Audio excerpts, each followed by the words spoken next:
I hope you're doing well. Hope God is blessing you.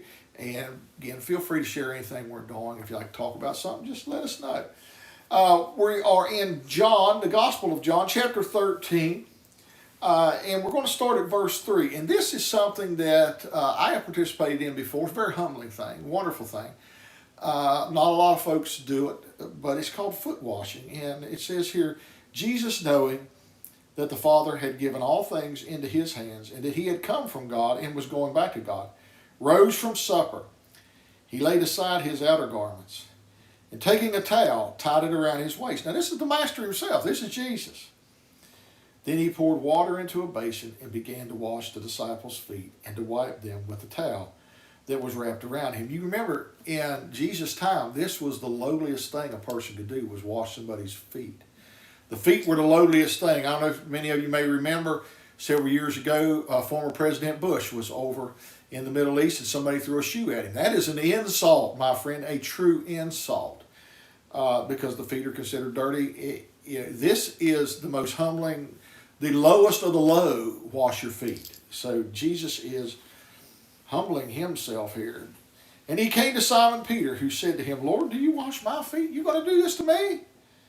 Jesus answered him, what I am doing you do not understand now, but afterwards you will understand.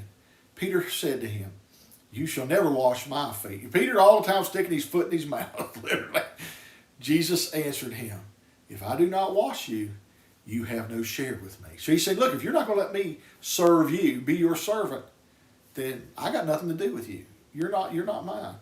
Simon Peter, down here, Peter, he figures it out now.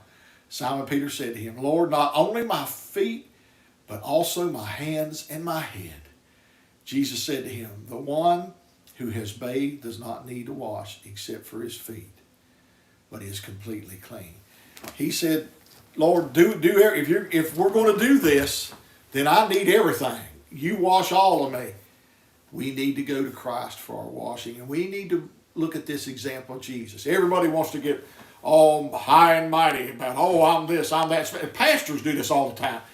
You know, I see them with their armor bearer and all this stuff. That's a bunch of malarkey, bunch of craziness. All their pastors will be treated special, blah, blah. You don't treat them bad. They're human beings and they're servants of Christ, but they're not to be treated special either. I'm sick and tired of that, John. The man of God. Yeah.